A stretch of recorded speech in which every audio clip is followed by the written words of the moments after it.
Bam, we're live. I did it. Nope, I didn't do it. 2 minutes late. Damn. That was the latest I've ever gotten ready. I was fooling around like crazy this morning. Holy shit. Holy shit, holy. Good morning. I haven't heard back from Greg this morning. I assume he'll be on. Why are we late? I was talking on the phone. I was fooling around. I was fooling around with the exerciser. No, I was on the phone this morning. I was fooling around with JR. I guess I don't need the instructions for this. I was fooling around on the phone. First I was fooling around. I got up early too. Fired up and girly. Fired up and girly. No, fired up and I don't know what word I was gonna say. I guess I was fired up and girly this morning. And then I got out of the shower and I was running late. And then I was just looking like while I was in the shower, all three of my boys came into my room and jumped into bed with their mom. I was just sitting there just staring at them. I can't even believe it. 2 7-year-olds and a 10-year-old and a grown-ass fucking hot Jew woman in bed together, all knocked out, sound asleep. But it's a crazy morning wood this morning. Crazy. It's funny you should bring that up, Barry. Crazy wood. What happens is the nights that anyway, that's a different story. Wood's a trip. Wood, let me finish the story with my kids. It's just a trip because I've seen all three of them in bed. Like I have that picture in my brain burned in. I've probably taken that picture 100 times. If I had a little more time this morning, I would have taken the picture again. I stand on the bed and I use the wide angle on the iPhone and I take a picture, and I have so many of them, of the four of them in bed together. It's so funny, but now they're big. But they march in there. I get up at 6. I'm in the kitchen drinking coffee, looking for stuff for the show, looking over my show notes. This morning, I normally don't talk on the phone before the show, but this morning, I'd been playing phone tag with JR. JR's got such a busy life with his kids and his gym. And so this morning I got a chance to talk to him, and I talked all the way until 6:50. And the show starts at 7. Actually, I think I saw it go to 6:51, and I was like, fuck, I haven't even showered yet, JR. I got to go. I was so bummed. It's hard to get his time. He's so busy. So, so it was cool. It was cool talking to JR this morning. That's why I'm late. And then I stopped and was admiring my kids in bed with my wife. But as I'm on the phone with JR, I just see them march by through the house one by one. 2 of them just go by me. They don't say shit. One of them, Ari, the one that comes on the show a lot, he says hi to me. What is this? I heard that what is this? I'll have to look at this later. A lot of people have been talking to me about the old Sevon podcast lately. I guess people are going back and watching it.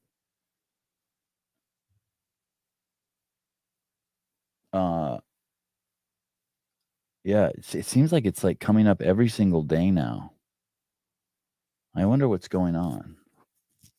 It wasn't called the Sevon podcast. It was called the CrossFit podcast. Eaton Beaver, good morning. Enjoy it. They're growing up fast. Anyone know which Vans Taylor wore at Crucible?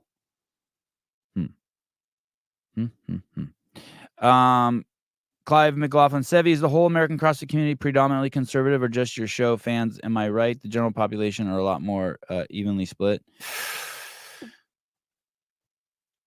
God, I don't know. I don't think it's I don't know. But there were some news articles going around a year or two ago, and they were talking about how people who working out makes you more conservative. And I don't know how that could be. I don't know how that could not be true. The things that make someone conservative are the fact that they have values. It's not necessarily what they believe, but more and more as I see it, it's the fact that they have values and that they don't blame people. Those are like 2 of the, I don't know if they're correlates or side effects or somehow, I don't know which comes first, the chicken or the egg, but there's some sort of synergy. Because the left really wants to blame everyone for everything, you know, and as you start becoming more capable yourself, you do way less blaming. It's not your go-to, right? And so between being a small business owner, and realizing that it falls on you, and blaming isn't going to get you anywhere. So maybe those are the affiliates, and then just the fact that you work out and you become more capable. It's a great question. Let's ask Greg. Yo, Good morning. morning, dude. Are you drinking a hot drink? No. Oh, I saw your It's cup. iced tea. Oh, okay. Is it a hot drink cup? Yeah, or is it hot and cold? Oh, okay. Right? Yeah. That's a nice cup. Hey, Clive just asked this great question. Well, at least I like it. I think there's a lot of meat on the bone. Let me see. Where is that?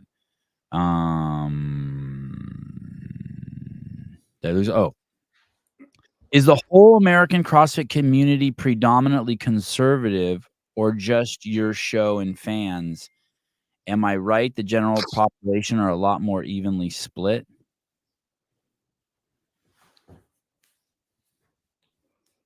And I was just as you become more and more capable as a human, you blame less and less because you realize you're capable of more and more, and that blaming is just it's not productive. And so just the fitness crowd in general, the accountability, personal responsibility crowd, the people who look into fitness, they see the corruption in those areas of health, that they start leaning more and more conservative. You have any thoughts on it? Is that just wishful thinking on my part? No, I don't know. You know, the hard part about college selection is trying to figure out whether the percentage of the population that's truly stupid is 47% or 53%. Honest to God, I don't know. The issues are kind of straightforward. Right. Has Greg been crying? No, he must have sneezed or something. It's too early for you to cry. Yeah, I got some allergies going here today. Yeah, Greg lives in a forest, and when I mean a forest, I mean like every kind of plant and tree, and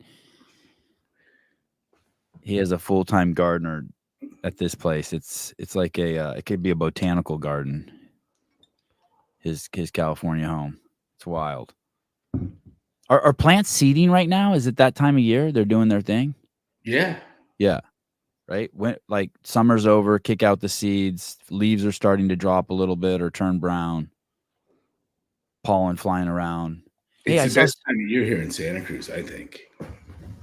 The other day I walked into your house. You were on the phone in the hallway, and I was in your kitchen, and the windows were open. I'm like, Greg, there's a swarm of bees outside your window. And I'm frantically closing the windows. Did you ever find out the origin of that swarm of bees? Was it your hive splitting or something? Yeah, I do not know. Oh, that was Curious, wild. though. Yeah, The that was yellow wild. jackets are wreaking havoc on my bees. Bees swarming for something scare the shit out of me. They're all flying all erratic and shit. They probably shouldn't. They're probably on their own mission. What is it? Your Didn't we face? drive through a swarm on the road here when Jeff Wall had his bees up here? Yeah. They were. I don't know if they were a swarm, but it was during a busy. They were going back and forth across the road, and like they looked like ants, but they were bees flying, and you could see them everywhere. Someone called me on FaceTime audio already. See what's going on here. Hold on, caller. Hold on. You're jumping in early this morning. Hey, are you there? I might not be able to do FaceTime audio. Yeah, we can. Come on. Sarah. Oh, yeah, you're right. There you are. There it is. There it is. Calling as a liberal for Trump, and I'm just wondering, as a liberal, is it okay for me not to support war, not to want like a liberal that wants to control our borders, that wants lower inflation, that doesn't like big pharma, that doesn't like I feel like it feels so strange that I don't like Trump, but of course, what everything he stands for, I like. Is it okay for a liberal to vote for Trump? Are you a liberal, Savan? I have liberal tendencies because I was raised that way for like for 40 years, and then I met Greg and I got immersed in the CrossFit community. When I was hired at CrossFit, it was just me, this dirty liberal hippie, and Greg and a bunch of SEALs running the company. And then I hated the military and I hated the cops, and I started to get to know these people, and then I started working out, and then Greg gave me this book by David Boaz.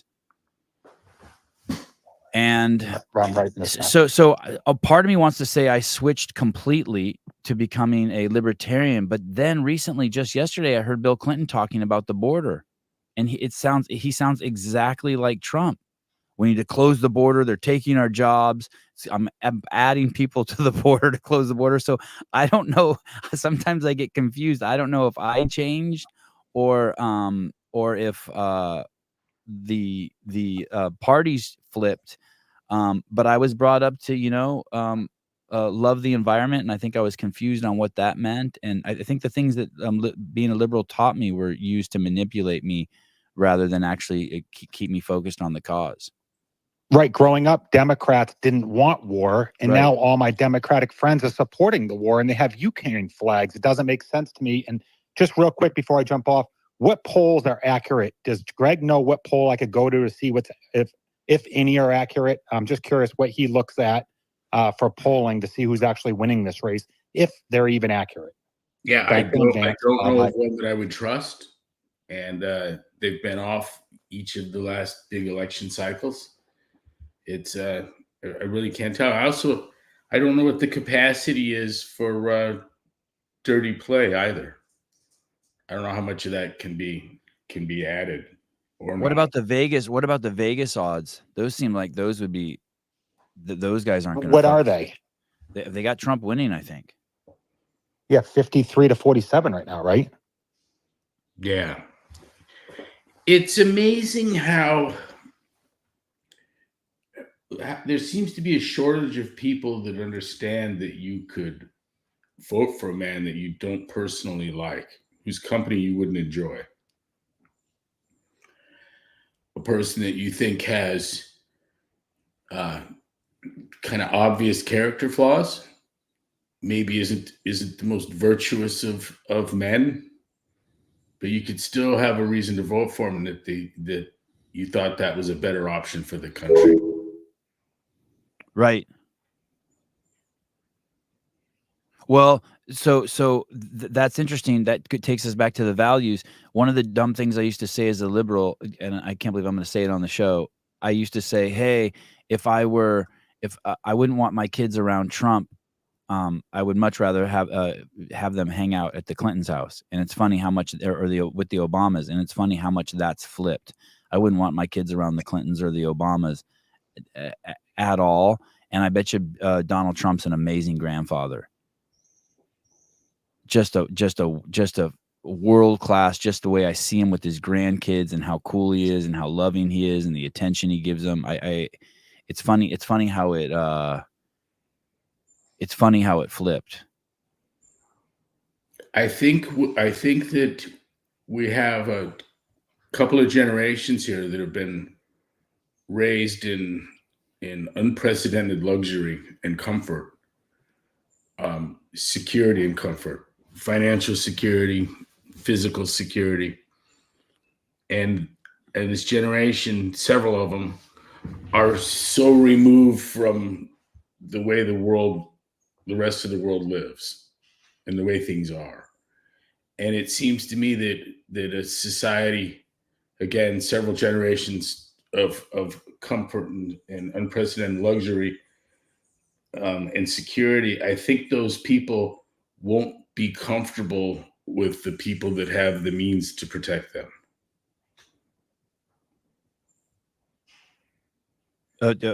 Meaning like the World Economic Forum type of lifestyle. They have the means to protect them, but it's small cities. You'll have nothing and you'll love it. No. My my liberal friends are never going to be comfortable in the company of men that have the intestinal fortitude, gumption, strength to kill, to protect them. Right. Right. Yeah, that's a problem. Hey, that's the maximum that works nice with we want a society that has maximum tolerance. And inside of that, of course, we're going to have to accept people who have the maximum intolerance, and they don't want to know how they don't have the tolerance to know how they got what they have, or how to maintain it. I think the average liberal would find themselves their entire sense of the world's order upended if they had to put on the badge and gun for a week. Yeah. Yeah. Every day there would be revelations that were just life altering. The dog eating thing was fascinating to me because I've filmed in 3 famines in 3 different continents. I've been in at least 60 of the absolutely poorest spots in the world. And when I mean poor, I mean like, like I would see kids and the next day I wouldn't know if they were going to be alive, and flies on their face. And I didn't visit these places for an hour. I stayed for weeks, and I've traveled all over Africa, India, China, all over Central and South America, making documentaries on malnourished children. I spent 2 years of my life just nonstop doing that. And people will eat anything. I saw people eating just absolutely anything. And all over Africa, I saw all over Africa, hundreds of times, I saw boys selling mice on a stick. And all sorts of animals that I had never seen before, snakes, lizards. People will eat anything in times. There was a famous photo. I don't know if you remember it, Greg, but it was from Ethiopia. And it showed that in the famine, they were drinking urine out of the back of cows when they would pee, these emaciated cows. And then they were collecting ants on a stick, and the kids were eating the ants. Do you remember those photos? Yeah. And then there was that really famous photo of the guy, the photojournalist who took this photo actually ended up killing himself because of this photo. He said it was too much for him. He was at a famine and he took a photo of a child, and there were vultures all around him waiting for him to take his last breath so they could eat him. Do you remember that famous photo? I kind of do. And so when this goes to what you're saying about people not having any clue what's happening outside the United States, like zero clue. In the time I spent homeless in Santa Barbara, I was eating like a champ out of dumpsters. You know what I mean? Just the most amazing wrap food thrown away every single morning. Just go behind a fancy restaurant or a fancy deli, and there's just, you know what I mean? All the great food. I had Amy West on the show. I think it was Amy West. No, maybe it wasn't Amy West. I can't remember who it was, but I had a physician on the show when I first started the show, and she was in the Northeast, and one of her patients was this homeless guy.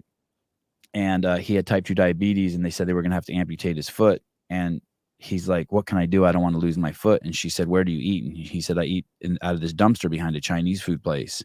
And she said, okay, all I want you to do is eat the green stuff and the meat. And in 3 months, he reversed his type 2 diabetes, eating out of a dumpster. It was a wild story, right? Yeah. But yeah, America doesn't want to. Americans are so protected, so oblivious to what's going on in the outside and what the reality is for most of the world. This is a great clip. I love this clip. It's an oldie, but it's great. It fits perfect here. Equal if the men are the ones that have to fight and die to defend the country. The men are the ones that build and maintain all the infrastructure.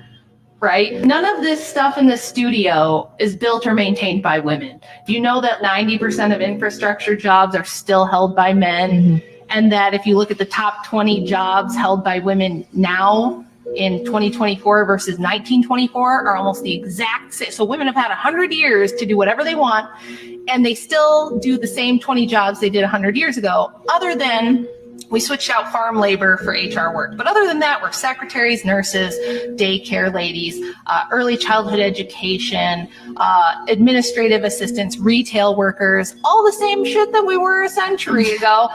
So if the men are the ones tasked with every time there's a natural disaster, they have to go out and rescue people from the fires and the floodwaters. And every time there's a war, the men have to go and fight it and defend the country. And anytime there's a criminal who needs to be violently arrested, it's going to be a man who goes and does that, not a woman. Where does the equality come in? If we're doing the fluffy jobs, we're all singers. We got a lot of singers and musicians, which is cool. It's great. I love music too.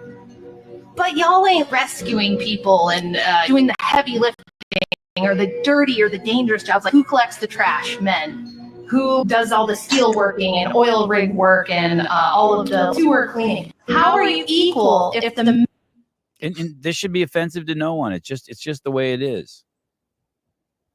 And no one wants to see their mom on an oil rig. Nobody. And women should not be allowed in HR. They got the HR jobs. They do. That's a slam right there. I remember the company was growing very fast. And one of the bizarre things about CrossFit Inc. is we didn't have an HR department. And I would hear, I would be in the conversations where you and Mulvaney would be talking about it, and you guys would just be hating on HR. And you're like, hey, dude, the second we get a hall monitor, we're going to have problems. Or the second that we have someone that people can go and tattle to, we're going to have problems. And if we don't have someone to tattle to, we're not going to have problems. And I was like, this is fucking crazy. I can't believe Greg and Brian are talking like this. Like, if we're a company, of course we have to have an HR department. And you couldn't have been more right. All of a sudden, all these fucking bullshit problems started popping up. It was nuts. We get an HR gal and we put her in with the accountants, with the grown-ups, the two of the senior most by age people in the company. Both older than I am. Okay.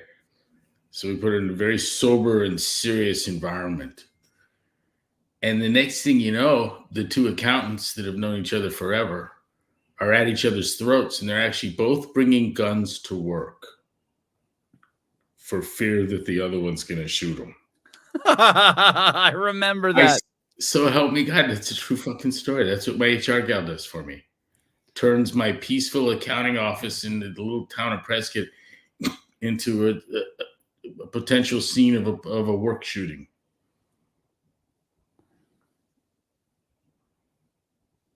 Man.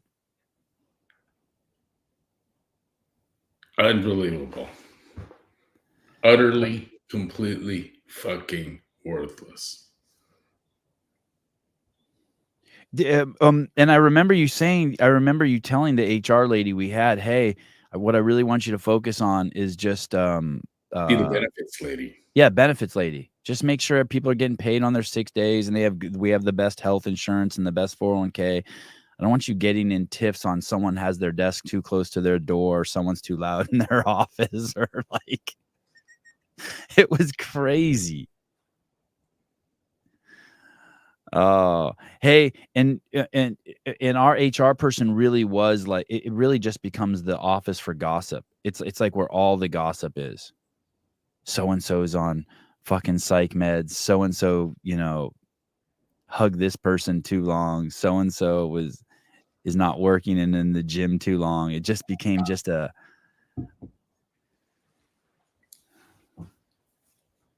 nailed it. You fucking nailed it. You put someone in there for other people to tattle to, and they're going to use the resource. I never went to HR once. I avoided HR like the plague. One of the things that they said, did we have files? Do you know if we had HR files on us as employees? I have no idea, but look, when a deliberate attempt to sabotage the business was underway by use of the New York Times, I asked the HR lady, call them, Tell them who we are and how we operate here. Yeah. The complete truth. Everything you know. Call. And she said, I don't want to get in the middle of this. I'd never be able to get another job. Oh, that's right.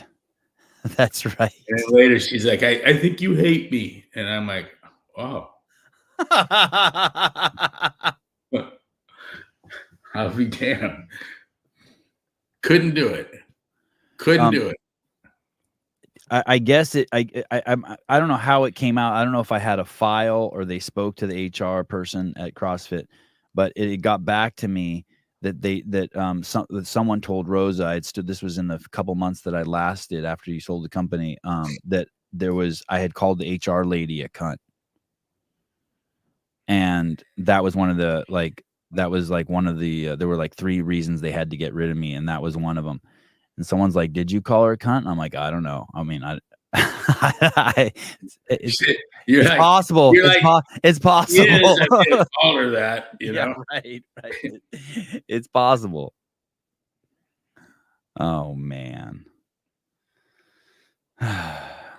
Oh, what is this? Can someone sponsor Kill Taylor from the UK? Maz, I would love it. CrossFit Spitfire. We need a sponsor for this week. Yes, please. Anyone can sponsor. You could sponsor from the moon, dude. You could sponsor from the moon. Is all excess adiposity? Adiposity. What's that? Fat.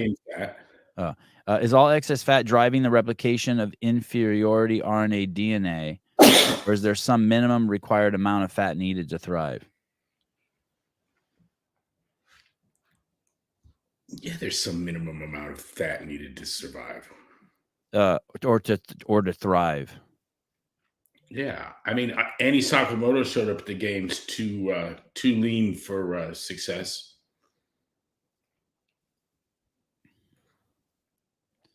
A decade or so ago, I was like, "Oh no!" I remember that we were at it was that outdoor like farm facility where we had the regionals, right? Not that activity isn't the shit of having an 18-pack, you know. 40 years ago, it was perfectly fine for a cholesterol level of 300. Now, has everyone got that? 300.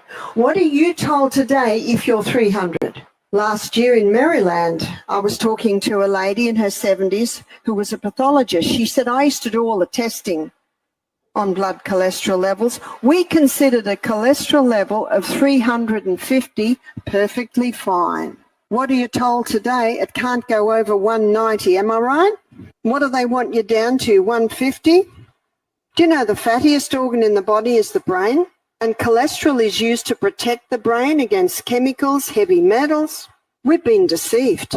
And the cholesterol-lowering medication, its side effect is dementia, muscle wasting, Alzheimer's, breast cancer, vitamin D deficiency, because our sex hormones are made from cholesterol. And if we don't have enough vitamin D, we can't get the minerals into our bones to have strong bones. So what have we got now? Osteoporosis. It's all about precision balance. We need that cholesterol. Framingham Heart Study, been going for 40 years, set up to prove that cholesterol causes heart disease, still hasn't 40 years later. But you know what it did show? People with high cholesterol levels don't get Alzheimer's. Now, do you need a moment's silence to digest that one? Guess you need some fat. Yeah, just have to mention Ufi Ravenskov again. There's no need to have discussion on the subject past that, I feel. He came and spoke at the office, right? No, but we had him conference called in at the CrossFit Health event at the games. He was kind enough to join us via a video link. Did he pass? No. Oh, okay. I mean, I should look, you know? Right. But his book, Cholesterol Myths, is absolutely amazing.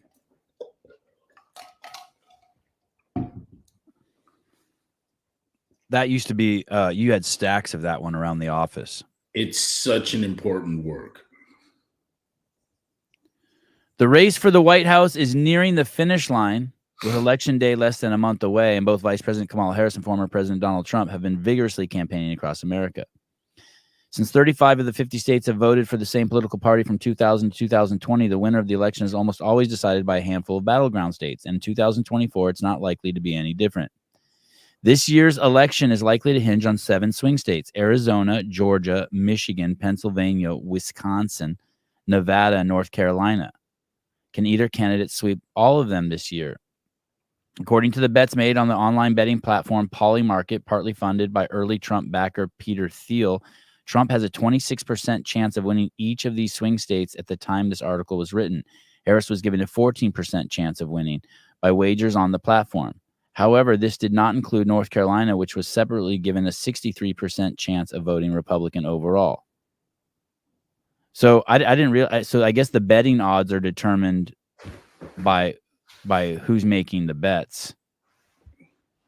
But according to aggregates by Bookmakers Review, betting odds have accurately predicted 77% of the expected candidates winning over the last 35 years. Odds makers predicted Obama's win in 2012 and George Bush in 2000, although in 2016, both pollsters and betting markets failed to anticipate Donald Trump's victory.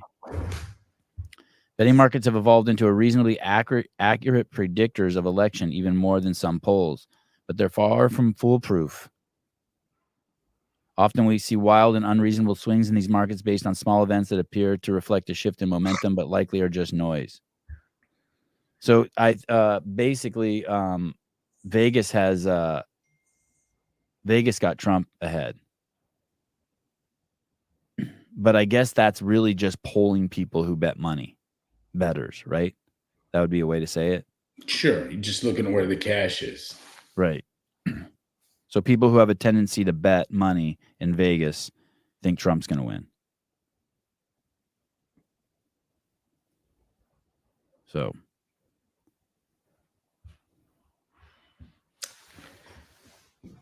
Harvest CrossFit, cholesterol doesn't cause heart disease and statins aren't the answer. Another great read. Yeah, we had stacks of that book, I think, around the office too. That's the book that became Lipid Lunacy in the next iteration. Andrew Hiller, Trump already won. Oh, all right. Well, then I'll go to bed early on November 5th. Thank you, Andrew. You know, I've never been a fan of Donald Trump's. Still not. But there's a part of me that takes a delight in how much he offends and bothers the left. I feel they deserve him.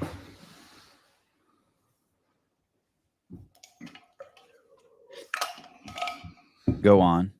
That's all. They deserve him in what way? Just like they've been naughty, so here, take this. Like it's like a punishment for them. When you come to learn that Hollywood's almost entirely for the Dems, what does that make you feel about Hollywood?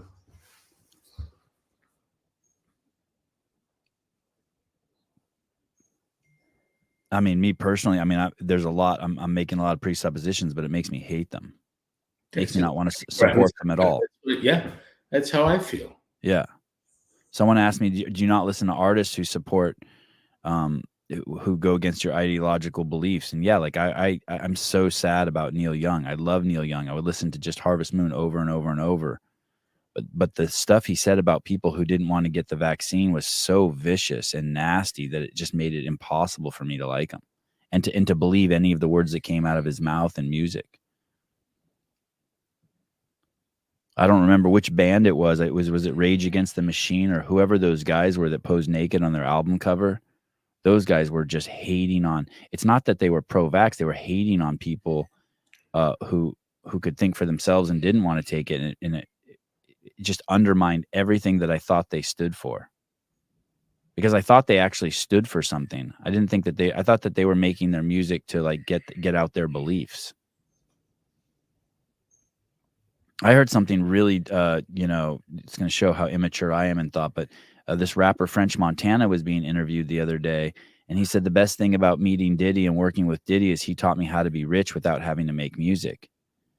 And I just made the assumption that all of these rappers were so passionate about music and rapping that they didn't care whether they were really rich or poor, and they just wanted to make music. And that wasn't it. He basically just said, hey, all I care about is money, and it's not even the art. And I was just like, wow, how naive I am.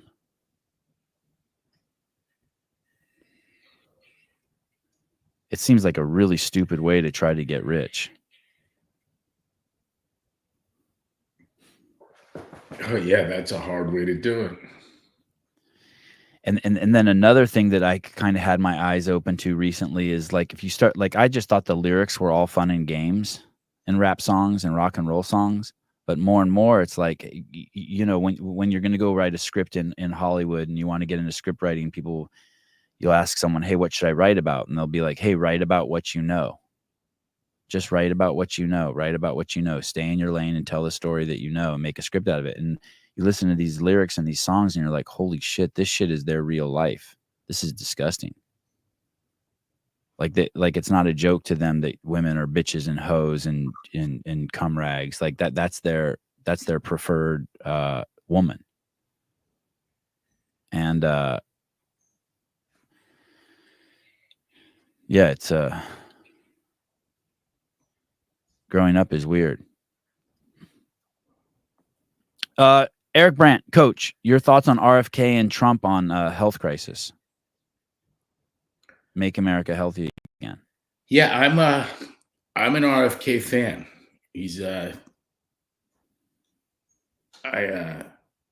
like the guy. I've had interaction with him on a handful of occasions over the years, and he's been kind and gracious to me. So it gives me a little bit of a bias, but he's a kindred soul. His Fauci book is just absolutely amazing. It's I can't believe that didn't get more traction. He was speaking on so many issues that no one else was talking about. He's I think Israel's most able defender. He's got concerns about the deficit that no one else seems to express. We're actually watching him politically mature, which is pretty cool too. You don't see that hardly ever, right? Right. 25,863 reviews with all 5 stars colored in with a 4.8 star rating. I don't think I've ever seen that. Over 1 million copies sold despite censorship. The real Anthony Fauci. I just listened to this book recently, driving to Newport and back, and I cannot. So you get through the whole thing? Yeah, I did. It's relentless. It's terrifying. I only got about a third of the way through it. It's the same thing over. It's just more and more of that. Yeah, I didn't need to, like, he wasn't, Fauci was going to get any cleaner or any dirtier by page 50, you know? Yeah. It is so so unbelievable. If 1% of it were true, it makes Fauci look like a war criminal. Yeah. You wouldn't be, if it weren't true, you wouldn't survive the litigation. Right. And there's notes all over the book. I mean, the places he gets his information, it's cited all over the book. I mean, it's it read to me like a grand jury indictment. And I had to go back and kind of check out RFK Jr.'s legal career to see, but indeed he had that training. Because it reads just like a grand jury indictment. The fact that there's people who work for the government who get payouts for the rest of their life, and even after they die, their families get payouts based on the sale of the drugs is mind-boggling to me. Huge payouts. I'm still tripping, man. I know people that are sorting through their cornflakes looking for the genetically modified flakes, that stand in line to get their own RNA modernized. Yeah. Just the idea, I mean, when I heard that Moderna stood for modernizing RNA, it's like that's like some creepy movie shit right there. Who wants their RNA modernized? Right. And by who? You gotta be fucking kidding me. Harvest CrossFit. That's how I felt about the games after the Black Box crew did their thing. Was a huge fan. It's been a stretch getting back into it. I feel you.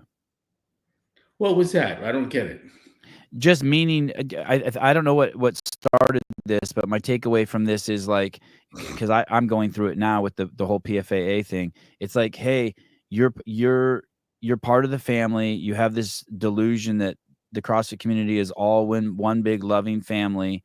And here, Greg posts that thing, Floyd 19, and a small cohort of fucking assholes fucking comes after you with a misinterpretation of it, somehow claiming it was racist when, if anything, it was only racist in nature that you were concerned about the Black community getting duped the same way the whole population had been duped by the pandemic.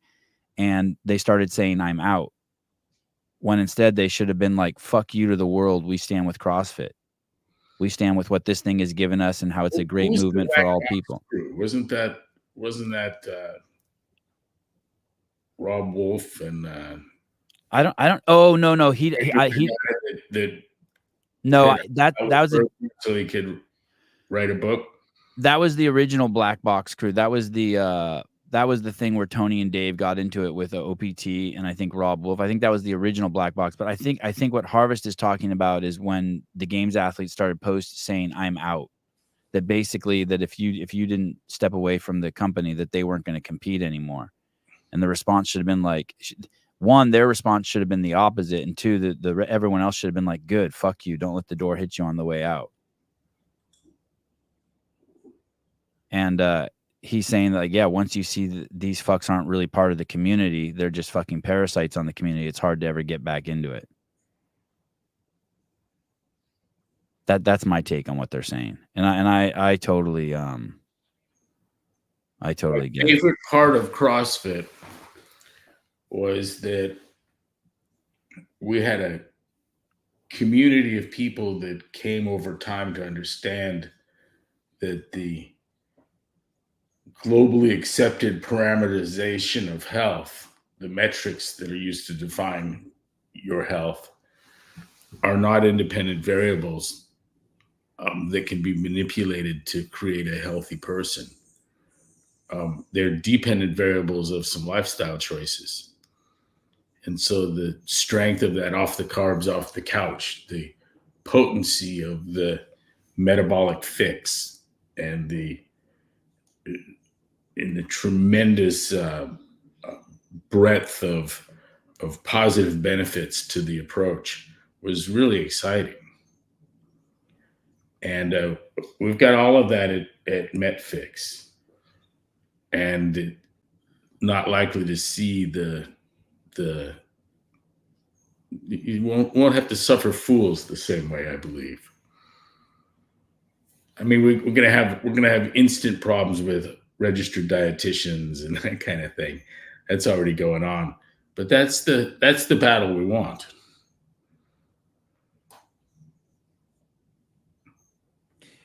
I think you know, if registered dietitians were all to hang themselves tonight, the world would be healthier in a few years. Because of the bullshit they took us through with the low dietary fat nonsense, the cholesterol nonsense, the statin nonsense. And anyone who's spoken up about it has been punished. Zoe Harcum, Malcolm Kendrick, Gary Fettke, Tim Noakes. all pulled off of Wiki. Well, no, like they try to take their medical licenses. Several of those. Fettke, Noakes, forget the pediatrician's name from Sweden. Interesting too, these people all won their cases, but I had Russ Green explain to me, and had another physician tell me that everyone learned their lesson from the example made of the person, even though they did win their case. That's what happened to the 3 guys who were there with Chauvin. The 3 cops, they saw what Chauvin went through when they've been interviewed since. Now that they're starting to get out of jail, they're like, hey, why didn't you fight it? They're like, we couldn't go through what Chauvin went through. So we just took the 3 or 4 years in jail. Cop had been on the job 1 day. I think it was a black cop, been on the job 1 day, graduated, highest in his class anyone had ever graduated in 40 years. And he's like, yeah, I just did the jail time. It was going to be too crazy to fight that case. Oh, it's so sad. It's so fucking sad. Can you fucking believe they stabbed Chauvin 22 times in jail? He fucking lived.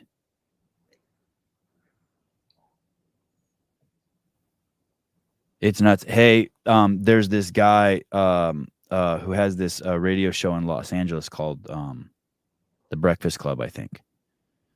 And he's this he calls himself Charlemagne the God. And and he kind of looks like he's going through transition. It's weird. He's like slowly turning more and more feminine. And he interviewed Kamala Harris yesterday. And it was fucking nuts, the fucking lies she tells. Do you remember that she was saying that he's going to get rid of the Constitution his first day in office? He said that if he's not fucking elected, there's going to be a bloodbath. Do you know about the bloodbath line? Yeah, I did. And how it was in reference to the car market? Yeah, it's automobile industry. Yeah. Yeah, she just takes that out of context. Completely out of context. Yeah, it is, and he doesn't call her on any of it. It was fucking nuts. It made me so fucking sad that there's people in this country who believe that shit.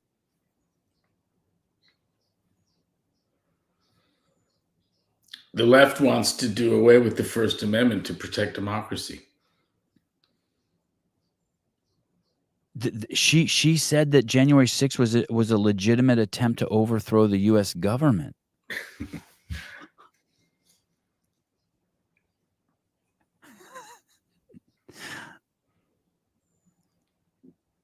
Go ahead, believe it.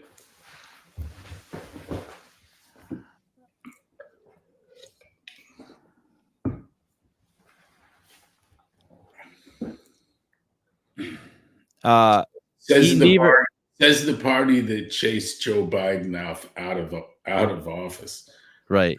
Hey, do you think we'll ever know what they said to him? I think it's very plausible that they said something to him like, "Hey, dude, if you," I think it's 2-part. If you don't step down, we're going to reveal that we're going to bring up this case where you diddled this chick, and then also if you do step down, we'll make sure that Hunter gets a job somewhere that pays $300,000 a year. Like I think it was literally a transaction like that. Do you believe that? You suspect something like that? No, my line was that they told him that the big donors weren't going to be there. He wasn't going to have the money to run a campaign. Okay, so I have a feeling that they somehow he was done financially. Okay, so they weren't going to give. It wasn't like they were going to give him a retire. You don't think that there was some retirement clause in there? No, you're not gonna win, and you're gonna lose the ability to protect Hunter. I think he wants her to lose now. I do too. You do agree with that? Sabotaging her. Yeah, that thing he did the other day was pretty funny. Where he did his first press conference in the press room ever as president at the same time she was going live. Yeah. That was crazy. Yeah, his legacy needs her to lose. Then they'll be sorry they pulled him out, and he gets to be the only person that ever stopped Trump.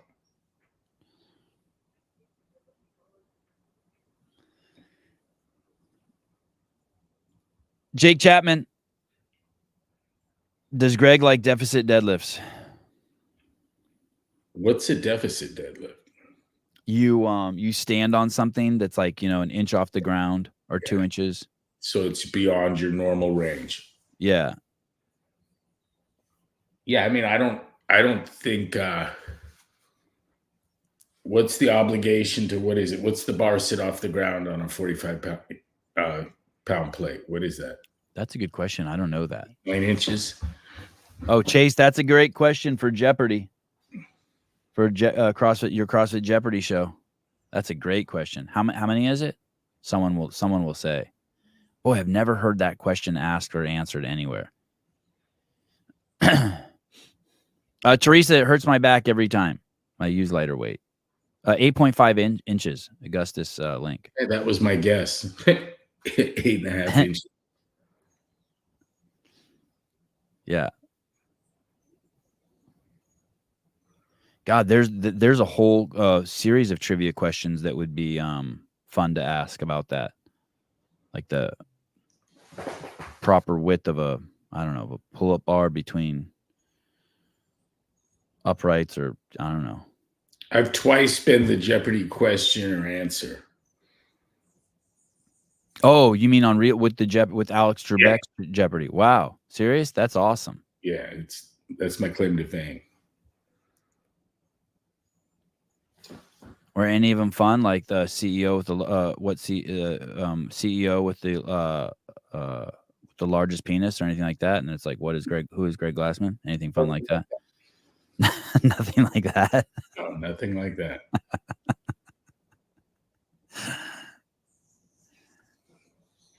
Hey, why not? So you and I had talked about this. I'm a huge proponent of it. Why not just start? Why not have MetFix just start the exact same blog that you started with CrossFit, yellow and white, picture of Pukey. Now it could be DOG, and post a workout every single day, and leave a column open for affiliates and a column open for seminars, and just start rolling and see what happens. Like, you know what I mean? You just go every single day and move into the space. I mean, that's the question everyone's been wanting to ask you for 2 months. Why not just do that and just let it grow organically? I mean, I know that the story of how CrossFit started is you're in the gym and the phone rings and you answer it and someone's like, will you do a seminar? And you're like, no. And then they're like, well, we're sending guys from fucking the DOJ or ATF or wherever they came from. And you're like, fuck. They'll have a check. And you came and fucking almost killed them in 3 days. Why not just do that? You have nothing to lose, right? Yeah, I've kind of moved on from the exercise side of the house. I think that work's been done and it stands intact with the affiliates. What I'd like to do, I think what MetFix is going to do is layer on that piece that CrossFit's in abdication of. No one from CrossFit is gonna make animated series explaining how sugar causes a glycation of the mitochondria that is a part of a metabolic degradation of the bioenergetics of the cell that leads to cancer, obesity. No one's going to do that at CrossFit. I agree. But your army enjoys moving every single day. And as well they should. But I think what you need to be talking to clientele about, I mean, the fitness part's easy. It's easy to do. People will come and work out. Yeah. You know, I remember every trainer has the experience of people who will do the exercise but not cooperate with the diet. And then you learn to develop the skills and persuasive powers sufficient to get a larger group of people supporting their efforts with the dietary recommendations, right? Reducing the carb load. And so you know what happens when they will eat right, and you know what happens when they don't. But I had an interesting experience in the mid-90s hanging with Barry Sears, and that we got to put people on a diet that weren't exercising. And that was brand new to me. 25 years a trainer, but I'd never had anyone that wasn't working out, but was eating better. And the results were wildly similar, much to my shock. I was seeing increases in bone density, lean body mass, strength increases from people that didn't exercise. Like, it was just mind-boggling. And still, the best improvements you could make, I think, in your gym would be, for your clients, would be doubling down on what we know to be true about metabolic derangement. I want to teach people about glycation, covalently bonding a sugar to a protein, amino acid, or a fat, and the consequences of that. And that feels like God's work to me. It's a very limited group of people that got the balls to speak out about sugar. I hear you. I'm going back to the mundane part, the superficial part. You know that model works. You know it would attract people to that space. And some people need to be nurtured or brought along slowly. So why not bring them there with Cindy on Monday, and then on Tuesday there's an article about what you would like to share with them that you've found to be even more relevant. And then on how I roll. What'd you say? It's not how you roll. It is how I roll. I mean, that's kind of what we did. I always had Yeah, right. And so I mean, .com was already like that, but it had honey there, the honey being the workouts, in order to bring those people in. I mean, for me, nutrition became more important because I was already moving. I saw the relevance of it. Anyway, I would love to see you start that exact blog up again, a place for you to weigh in on all sorts of things. I don't see that there's any rush to put on affiliates or do seminars, but I just think it's so vital for you to have because you send me articles every single day. Every single day, on average, I get something from you. Some days it's 3, some days I don't get something for 2, but it's like the Michael Crichton thing you sent me yesterday. And all those things and links could all live in a place that just has a little, a little workout, and then so people know what you're thinking, and then bam, all this. And it dust off the old Twitter account, huh? Yeah, all that. All of that. Matt Burns, Greg has 200 million reasons why he doesn't need to ease into them. Here's the thing, though. He's never going to retire. He's just going. Like, if you go to Greg's house, 1 minute we're in the backyard shooting BB guns, and then he's handing you 3 pieces of paper stapled together while we're in his backyard shooting BB guns, and he's like, read this, look at this, look what Popper said here, look what Stove said here. It's just going. It's just like 1 minute we're shooting flies on his wall with a salt gun while he's also trying to explain to me some fallacy in fucking statistics. There's no break. He's not. Retired. For me, CrossFit was just a waypoint in this journey that I'm on now, and what it led me to was a front row seat to see the shortcomings of academic science, and I'm in love with that space philosophically now. I love talking about the replication crisis. And I think it's more important than ever before to teach people what science is. And the most important facet of that is perhaps to learn what science isn't. Mm. And I think in 2 days I can make that happen in a profound. I think I can do it so that it's entertaining, accessible, and profound. That's the goal. And I think I'm there. I think I'm going to be ready in January. But that seems like a huge public service to me. And I don't know how it's different than, say, like an L5. You know what I mean? Yeah. This is where we were going. You know, the affiliates are a compensatory reality to the failings of public health.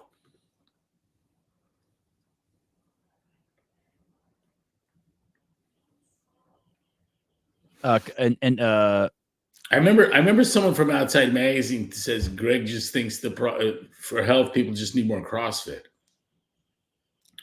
And I was like, you dumb twat. I mean, that's what I'm trying to explain. That people need to get off the carbs and off the couch because it's killing them. Sedentarism and excessive carbohydrate intake. Well, here's the other thing too. That's I wonder how they would explain it now. People don't realize that you are that musician who just wants to keep creating music, and the byproduct of success or money or concerts came afterwards. Like here you are, you're still doing it, and you're not monetizing it. And I guess one, you're not monetizing it, but two, you're also not drawing as many people to it as I think you could with putting a little honey on there, meaning the workouts or having a fun old blog, or, you know what I mean? Hearing your thoughts on other things too. You know what I mean? Yeah. Well, that's why I come on here. I mean, like the other day, you told me, I mean, you have a very infectious way of, your thoughts are very infectious. 2 weeks ago, you told me about a dog called the Pyrenees Doodle. And my current dog is a Boerboel, and it's the greatest dog I've ever fucking had. I can't even believe it's a real dog. I can't believe the service it offers my family. And when you told me about it, you're like, hey, dude, this dog provides real service. And you told me about the distinction between it and other dogs. And now you've got me focused for 2 weeks on I want a Pyredoodle so fucking bad. I look at the websites every day. They're cool. Yeah. And I just think that I just think you have that ability, and I can't wait. I don't think it's when. Tell her, I need a blog or a corner. Tell her. Yeah. I mean, it should look. I feel like it should look just like the old one. Oh, look, Greg's back. Just that yellow one with the fucking. You don't even have to put anything on it except the middle. You can leave affiliates and seminars blank, but just leave it up. Just have it there. Greg, is there any issue with a lower A1C? I had a client whose doctor told him that if his A1C was too low, it was a problem.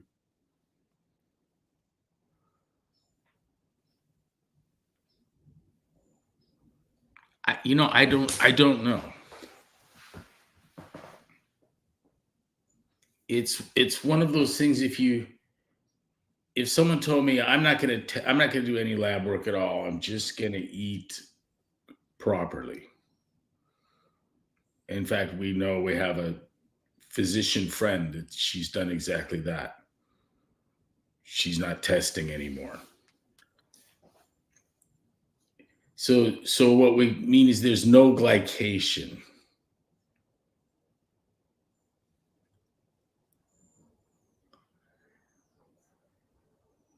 I don't believe there would be a problem, but someone else would have to weigh in.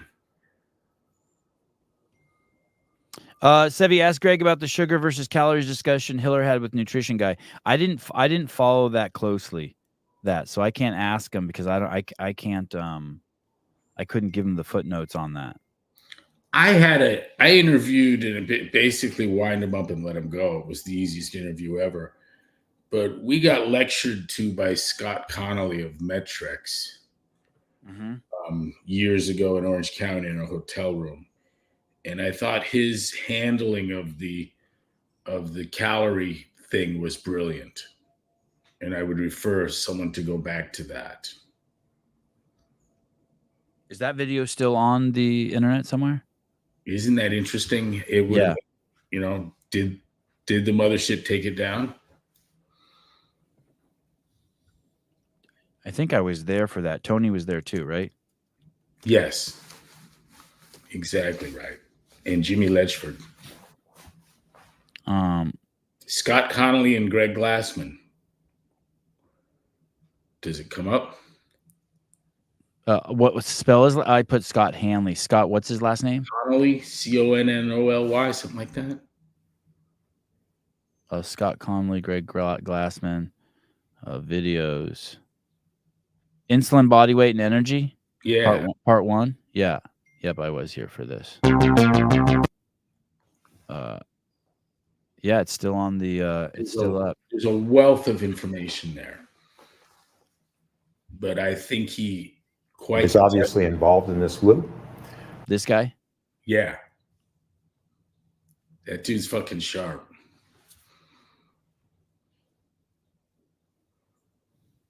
Insulin, body weight, and any energy production. 14 years ago. No, 8 years ago. No, this was filmed way before 8 years ago. Yes.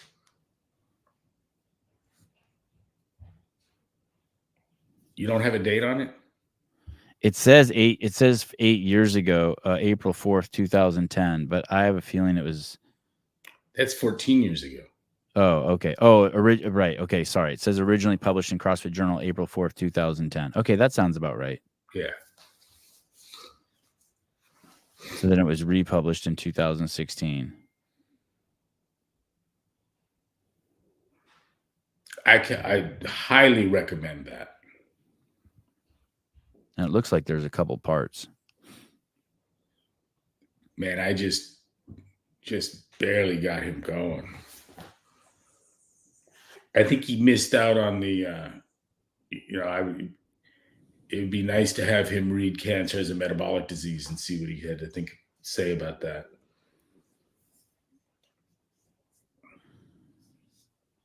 Was he arrested for something? Did he get in trouble of some sort? I don't know. It's on TikTok, and I don't do TikTok, so I don't want to click the link.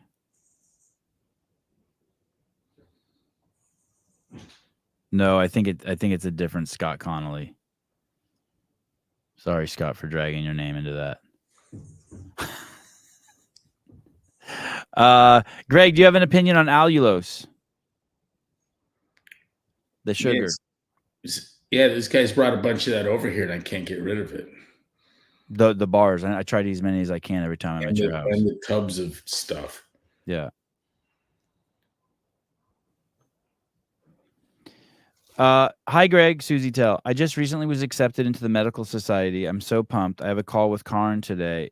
Here to make a change as CrossFit trainer at a 16-year affiliate, CrossFit Avalanche. Oh, wow. Hi, Susie, and say hi to the Avalanche crew for me. We would run into them occasionally like we did at Family Cycling. Remember that, Sebi? Yep. What's the guy's name who owns that? I forget his name. He's cool as shit. I can't believe I forget his name. Actually, I can't believe it. Yeah, I forget too. Carlos, I went to the doctor yesterday to ask for an MRI for my shoulder. Avi went to the doctor yesterday and got his toe x-rayed. That took 6 hours. I went to the doctor yesterday to ask for an MRI for my shoulder, and he mentioned that in my last yearly checkup, he saw something abnormal in my heart. Scared the shit out of me. And the problem was that my resting heart rate is really low. He made me do more testing until he came to the conclusion I just have an athletic resting heart rate. Thanks to CrossFit and Greg.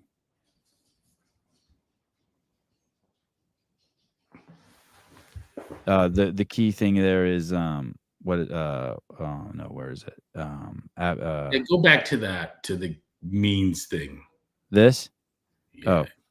Ethan Oler, I may be late to this, but what's Greg's opinion on what Dr. Casey means is sharing in regards to highly processed foods and pharma? I like the question, and here's my concern. And this isn't to single out Dr. Means, but I've got a short window where you're going to mention something about sugar or glycation, fructose, uric acid production, unregulated production of AMP, something. I want to hear that you recognize the deleterious nature of sugar, its toxicity.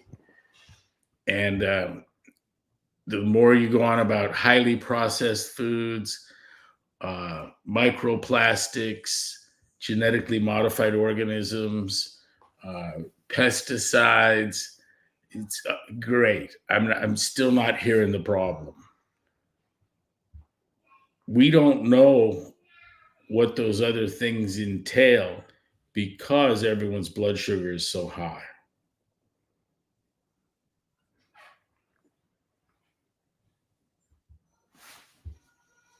So you think it's a distraction? I do. Yeah, I've said before on the show that Coke will pay you to talk about everything but sugar.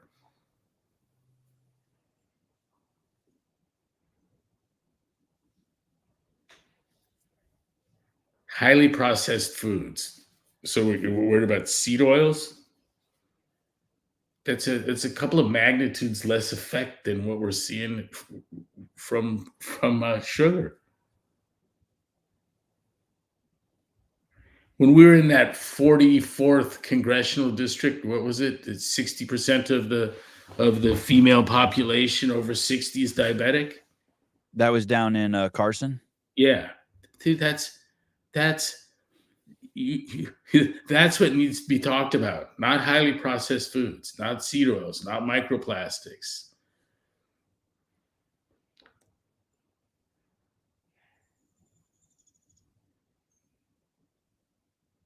There's a question for me. Fuck, I'm tired. Oh, Janelle, it's because you have 4 kids and you're hot as fuck and your husband won't dismount you. So that's your problem. Okay. Lock the door to your bedroom and get some time away from all those kids and your husband before you end up with a 5th. Right. Do you know her? I just know her from the show. And I know she's hot from the picture. I know she has a bunch of kids.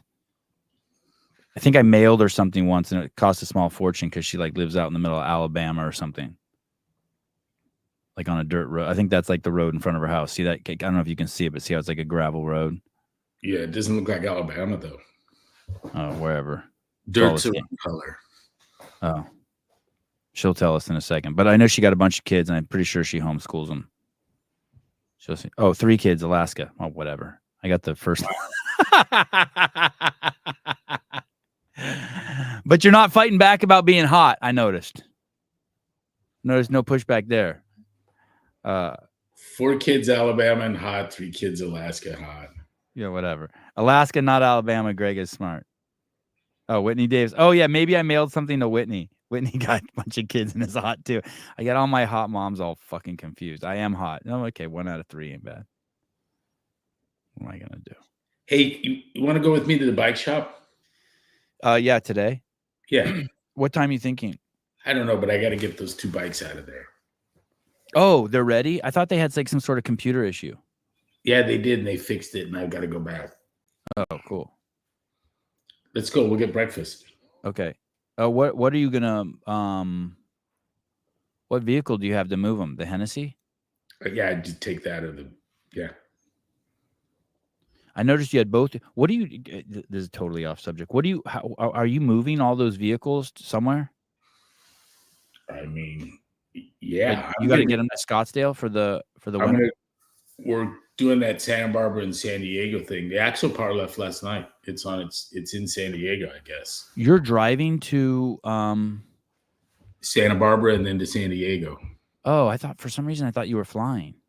Then I'm gonna drive one of those trucks, whichever one I take. I'm gonna go to Scottsdale, and then I'm coming back up here on the 1st through the 4th to hang with the Portland kids. Oh, that's awesome. God, I can't believe how fast time is flying.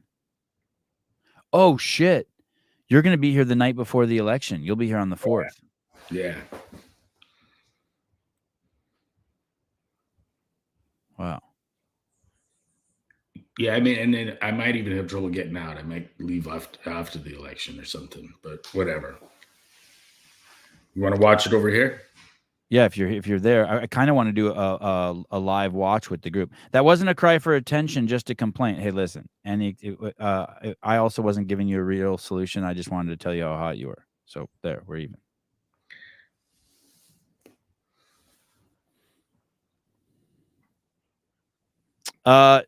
Lone Star CrossFit, do a deeper dive than just Coke. Research the Van Hool brothers regarding the sugar industry. Coke's I know of that. And Coke's pretty deep, man. Takes you right to the founding founding fathers of the CDC. You can do both. Yeah, and it's not just Coke. It's in fact the monster is the American Beverage Association. That's the teeth. And the Coke Pepsi thing, it's kind of a cartel. They don't look to be in any true sense competitors. And we know this from suing Ohio State University and weighing in at other schools on what they call pouring rights.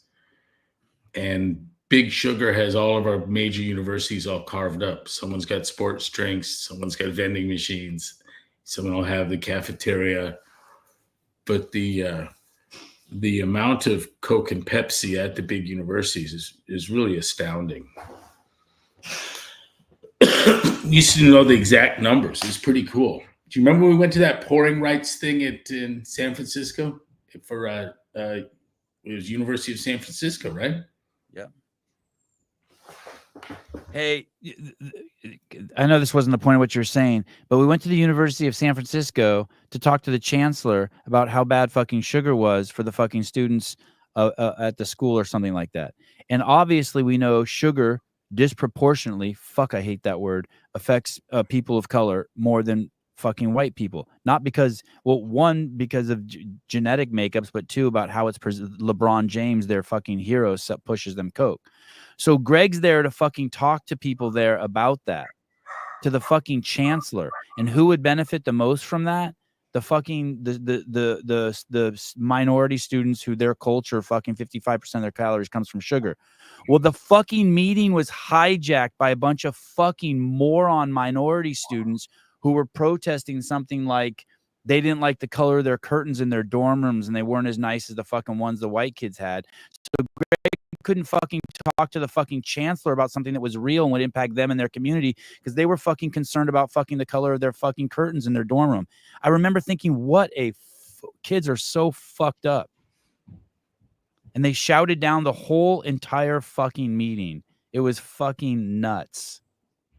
And none of them will ever know what they did, that they fucked themselves for real, true health benefits. We did manage to get in the way of that contract. They were signing a contract with Pepsi. University of San Francisco? Yeah. And it was tens of millions of dollars, but it included two. They were going to get to appoint some chairs as to what was as yet unnamed departments. Which is really, really interesting. So you get a lot for your money. Janelle Winston, my husband did bone me this morning, though, so you're right on. Yeah, you trust me. I know you get it a lot. Unless your husband's gay. Frank Dubach, well, what's your opening on parents having kids and sending them to daycare school as soon as possible? Why have kids? I'm so over the top with this. Having kids and sending them to live behind a chain link fence. Why did you even have kids? Like, having kids is the greatest fucking gift you can ever had. It's like someone, I can't remember who said it on the other day, but they love just watching their kids. Like, I sat in the fucking stands with Greg at the jiu-jitsu tournament, and we just watched our kids move for fucking 8 hours. There's no fucking greater gift. So today, well, a shitload of kids are fucking taking their kids and dropping them off at school and putting them behind a chain link fence. You know what I'm going to do? I'm going to get them and I'm going to go to the bike shop with Greg Glassman, and they're going to watch Greg and I fucking fawn over bikes and talk to adults and learn about fucking how the bike operates and technology. And that's what my kids are going to fucking learn today. And they're going to see how real adults interact. They're going to learn stuff about finance by how the business runs. They're going to learn stuff about components.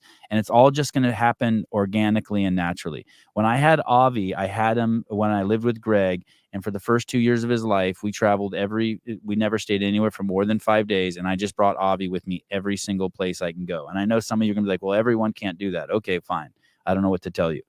But you can, a kid is like a dog. Train him good and bring him fucking everywhere. You had him, just raise him and bring him along. He needs 2 hours of fucking reading and fucking math every single day. And the rest is shit he can learn just by fucking being your assistant. That's your job as a parent. You know what I mean? You want the border collie that can sit in the Jeep without a fucking leash while you run into the store. If you don't have that, you're not raising a good kid. That's my That's my take on it. The Avi's toe is broken, and they said he can't move. He needs to stay perfectly still for 8 weeks. You know what I'm going to do? As soon as I'm done with the fucking show, I'm going to go into the garage, and I'm going to tape his toes, and he's going to do a workout with air squats, pull-ups, and some sort of crunch. And I'm going to fucking make him move for an hour. I'm not going to listen to the fucking doctor that he can't fucking move for 8 weeks. How about fuck you? So, yeah, I think it's crazy to have kids and not raise them.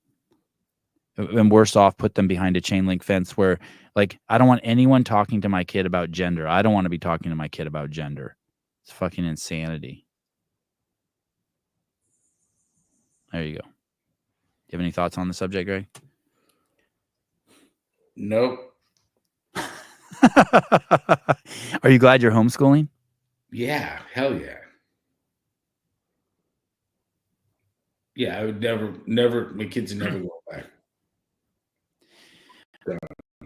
There's this conventional wisdom out there. I don't know if it's true or not, but this statistic out there that after your kid turns 13 years old, you will have between being born and 13 years old is when you'll spend 80% of your time with your kids, and after from 13 to whenever you die is the is like 20% or less.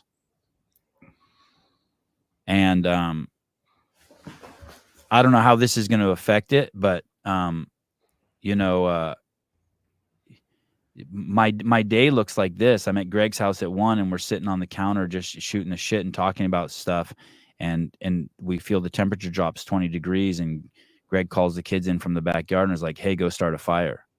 And the kids go out and fucking start moving wood and start a fire. And like,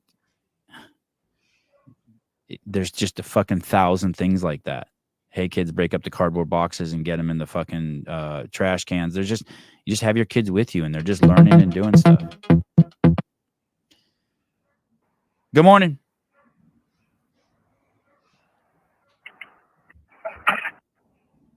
Hello. Hello. Speak your mind. You're free. Can you hear me? This is the 7 on podcast. You're free. What's going on? Jeez, you sound like a serial killer. On the show. Hey, something's wrong with our Greg, connection. Greg, Okay, you got to call back.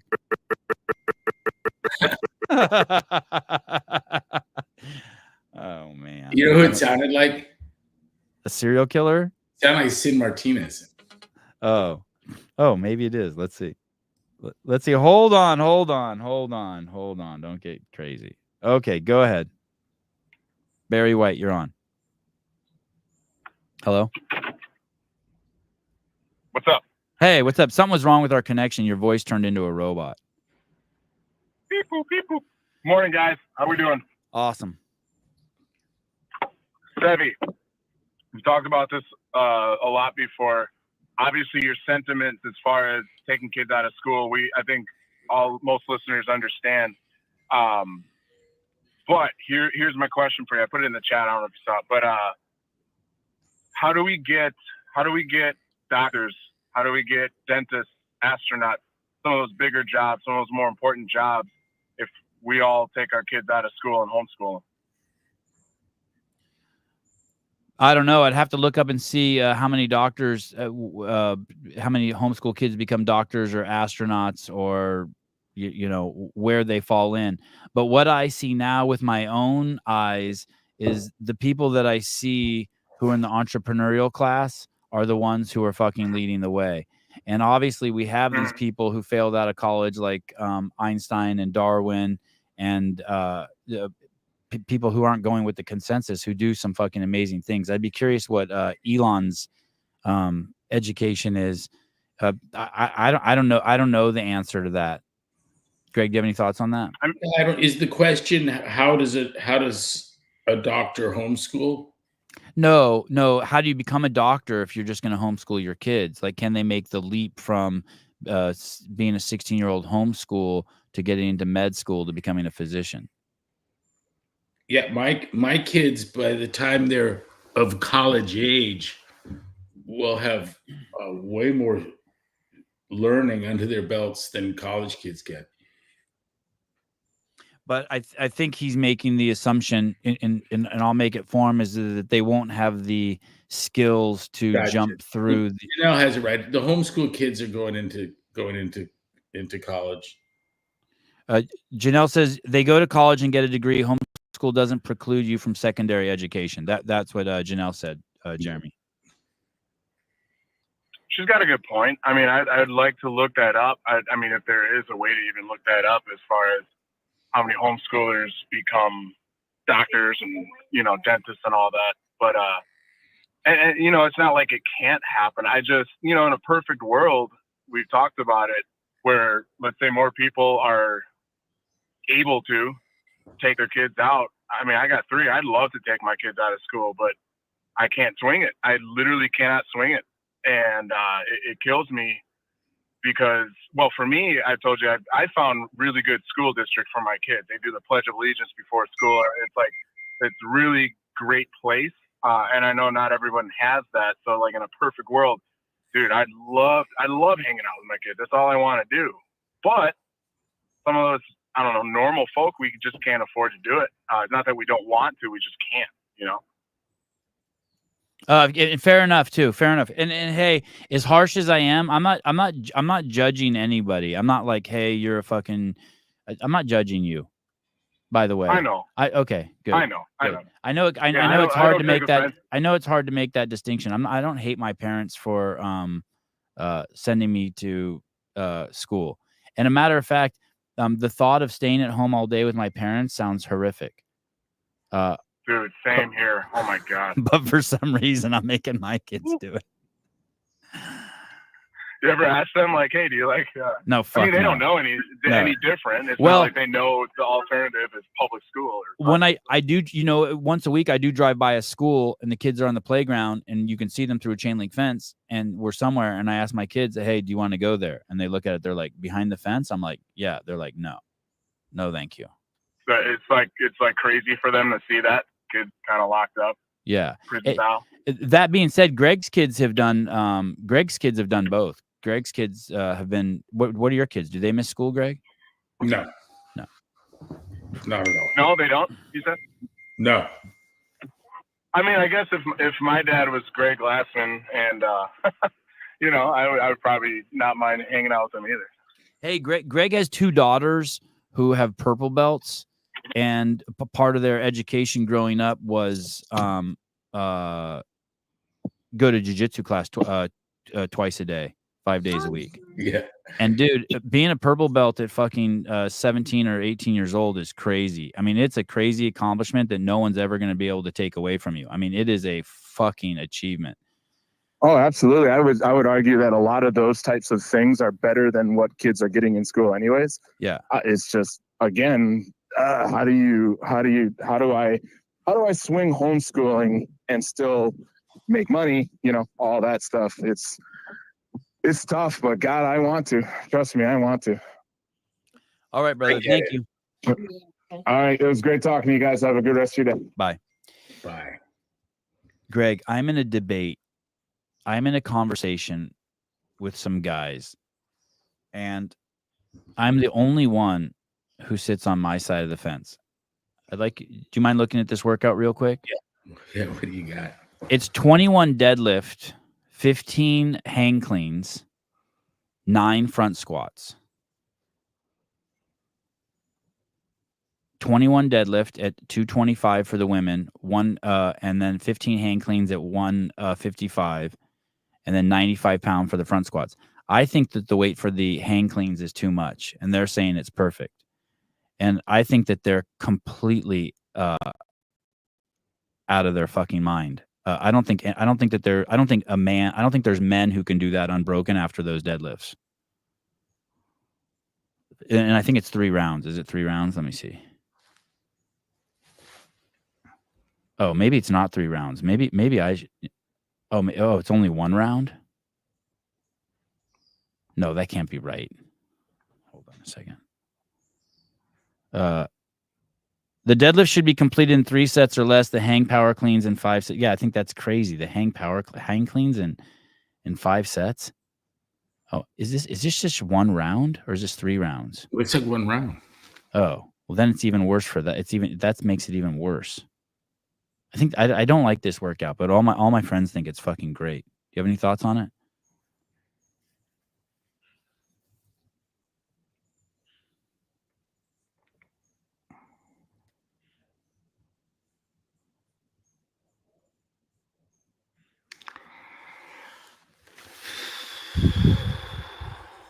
It says it's a sprint. It says it's a sprint. Does it say that? Today's workout is a heavy sprint effort.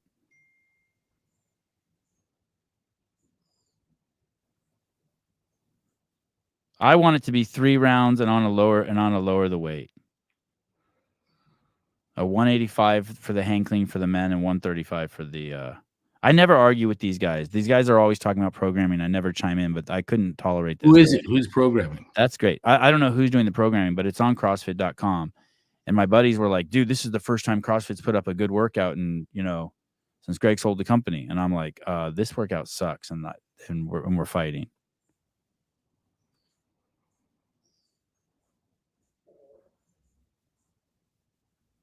I'm open to losing. These guys are all professional programmers. These guys trying to ass pound me.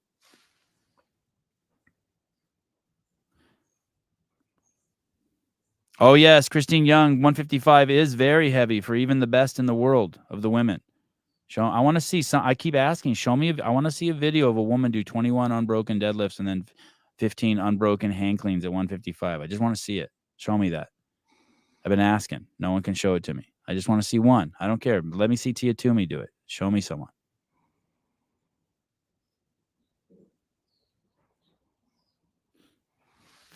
Oh, this is Chase programmed this? I didn't even know this. Don't challenge a Chase on programming. I didn't even know this was Chase's workout. Andrew Hiller, this workout sucks. Where's the 20 minutes of assault bike? See? These guys. I wish I had a calculator here. All right. We can save it for the next show. What's 135 over 95? You mean if you divide it? Yeah. Or 95 over 135. Calculator.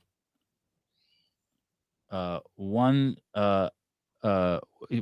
you say? Divide 95 into 135? Yeah, what's the ratio of the 95 to 135? And then do that for me at 155 and 225 and 225 and 315. I wish I knew how. Do you have a calculator? Yeah, somewhere. Mike McCaskey says 0.7. All the way down? Look at. Oh, maybe Chase did program this. He's saying 60% for the 225, 155. And 70% for the 155 to 95, I think.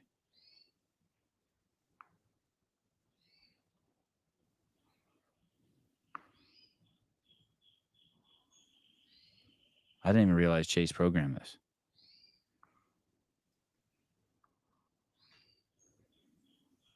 Oh, look at. Andrew says he's getting angry. He disagrees with me too. It's a lot of work. I just want to see someone do it. I don't think it's real. I don't think it's realistic.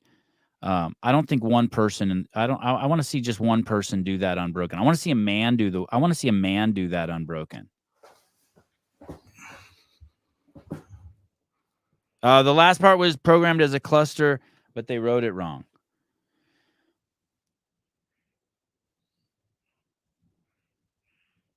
A cluster meaning what? You go straight from the 155-pound hang clean to just straight into doing the front squats?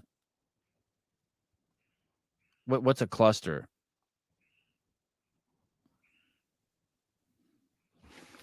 I don't even know what a cluster is.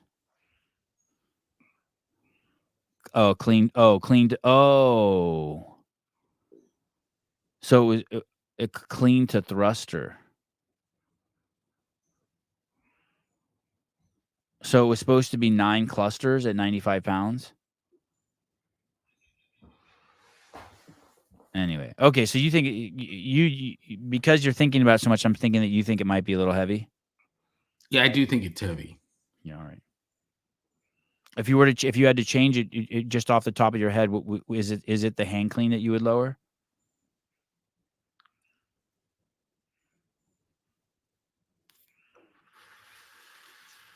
I asked for examples, and someone sent me an example of Annie Thor's daughter hang cleaning 145, but she wasn't doing deadlifts first.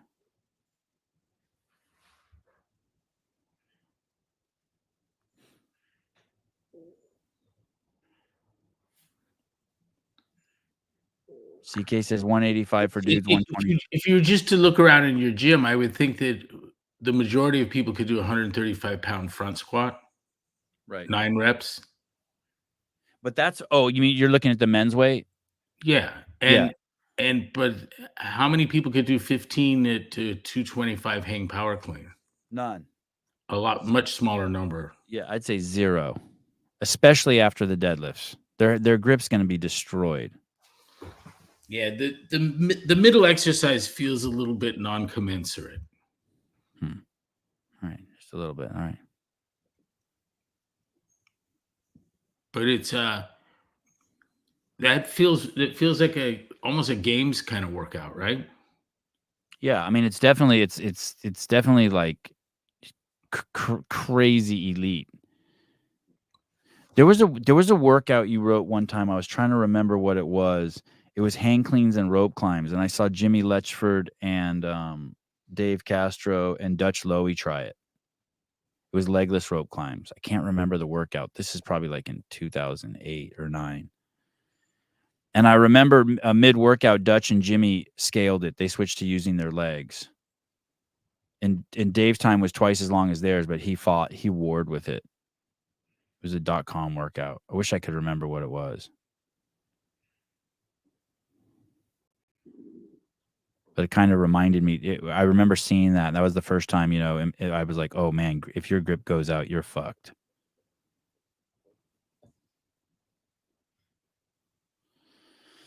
Right for the best, scale for the rest. Yeah, I don't know. Graciano could do it 100% unbroken. No fucking way. He cannot. He cannot. Not that men's weight. Really? I would think so. Dude, after those 21 deadlifts at 315, I don't think he's going to be able to hold on to 225 for 15 hang cleans. I think it's going to peel out of his hand. Put money on it, he says. I'm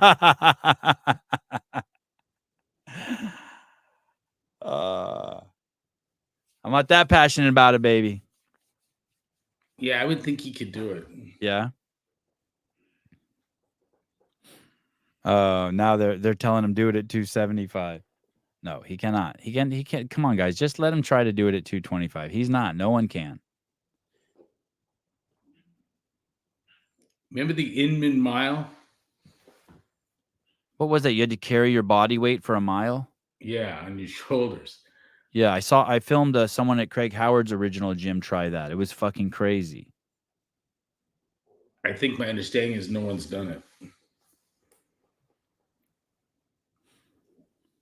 Oh, wow. Sevon arguing Graciano's limitations. How sad. You're right. You got me.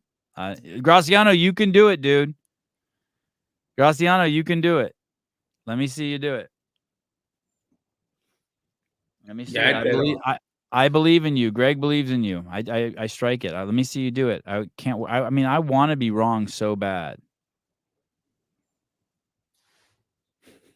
Like, Sevon, think of this as 135, 115, and 95 for your weights. I'll actually try that. Let me see that. Let me write that down. I'll try that. 135, 15, 95. Okay. I'll try it.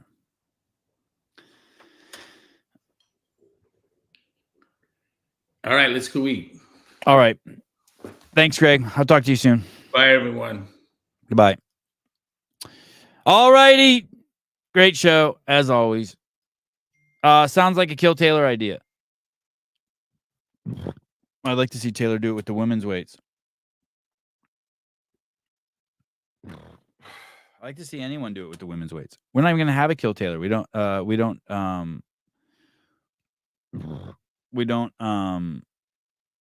a sponsor. No Kill Taylor this week.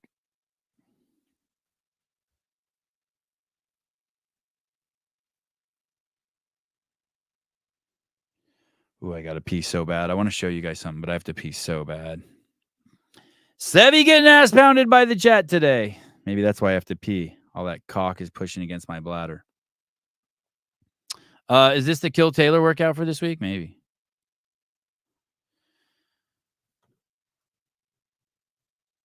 Dick Butter sponsoring the Kill Taylor. Wow. I will. I'll try the beginner option. What is it? 135 dead. 115 hang power. Why don't I do 95 hang clean? 95 hang clean. It's just stupid that it's written power too. That's just retarded. 135 dead lift. 95 hang clean. 65 front squat for me. 135, 95, 65. God, I don't think I can do that unbroken. Graciano, you know what would be just really just in my face is you just go straight from the deadlifts into the hang power cleans. I mean, that would be oh, sorry. I should do 55, 45, 35. Seriously, that might not be a bad idea. I don't want to do 35 because then I don't want to do 35. Maybe I should just try to do it with the whole entire thing at 65 pounds, just 2 10s on each side. 21 deadlifts at 65, 15 hang cleans at 65, and 9 front squats at 65. I don't like the women's bar. I can't stand the women's bar. I don't even think women should do the women's bar. Anyway, welcome to the Fact Show. All you guys will talk that shit, but we'll never see it. And once again, I'll be right. Love you guys. See you soon.